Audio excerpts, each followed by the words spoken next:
What's up? Welcome to Updates with Mr. Warford. This is for my AP Human Geography classes. We're looking at boundary disputes. Who got to decide how some states were drawn? Okay, so we're going to look specifically at imperialism and colonialism in Africa. So imperialism and colonialism are often used interchangeably, but technically they are a little different. So let's talk about it. Imperialism, if you look here, is establishing political, social, and economic control of a region by force or by other means. So a lot of times throughout history, imperialism happened because of strong militaries, because of coercion, because of acts of force, but by definition doesn't always have to mean that. Think broadening an existing empire, making your empire or your state bigger, getting the resources.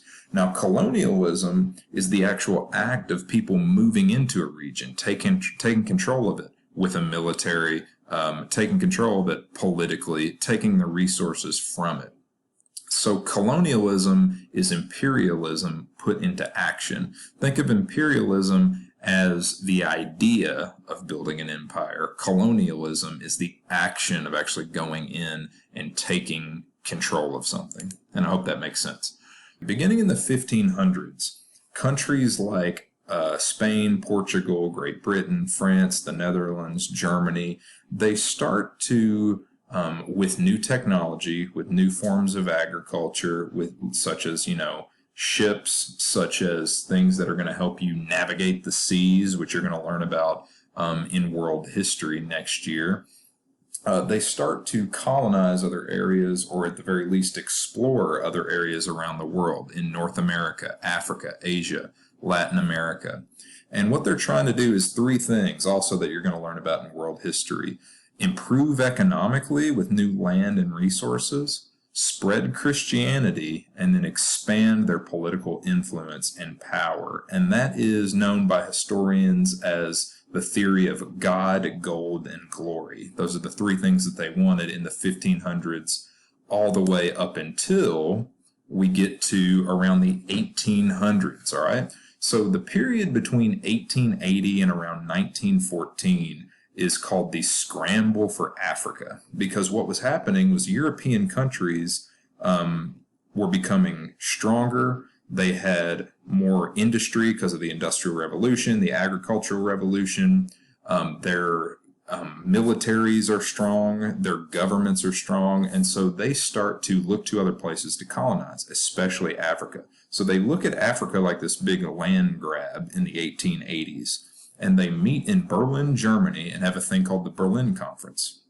And the Berlin Conference basically was a lot of European powers sitting around and trying to stake their claim in Africa to land where people already lived. Cultures had already developed over thousands of years, but they just decided that with their power came the ability to grow their empires. And so there was no African leaders present. The European leaders decided on these political borders, political boundaries that did not really take into account any cultural, ethnic, or linguistic differences that existed in Africa among the African people. So that has a lot of long-term implications. So if you look here, between 1885 to around 1914, this is kind of what the map of Africa was looking like. And even though the map of Africa looks different today, you'll notice the influence of these borders still today in some countries. Also notice that the only places that remained independent were here and here. The rest of this massive continent was influenced in some way by a European power. So that has a lot of long-term effects, as you can see in some of these images in this collage. So why does it matter? Why is it a big deal? European colonialism has shaped the continent of Africa into the modern day. So what started with early exploration and then all the way up into the 1800s, even today, we see the effects. Economic issues, loss of culture, racism against Africans.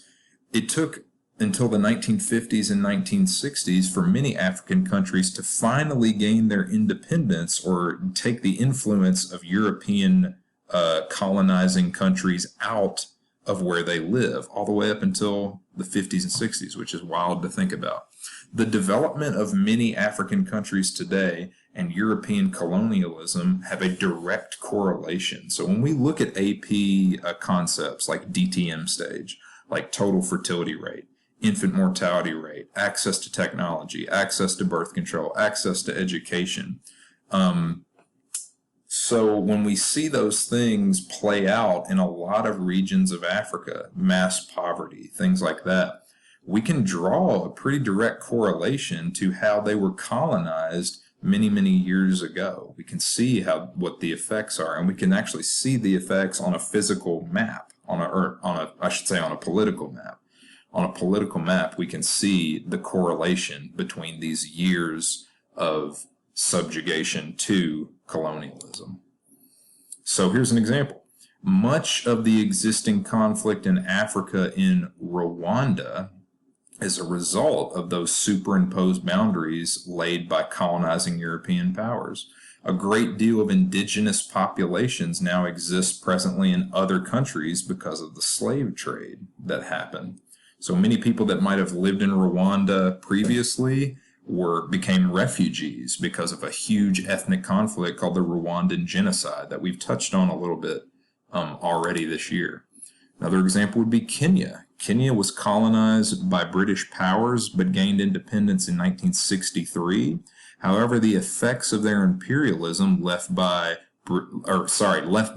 British language, religion, and administrative system, so government, that remain presently today, even after that formal break from Britain. So we still see the influence, even to this day. So next week, why are we talking about this? Next week, we're going to be doing a multiple day assignment where we're going to research conflict in Africa and how it's actually affected the political map of Africa. We're going to be doing some brainstorming of solutions, doing some online research, so make sure you understand this concept. If you have any questions for me, let me know. You have a great day.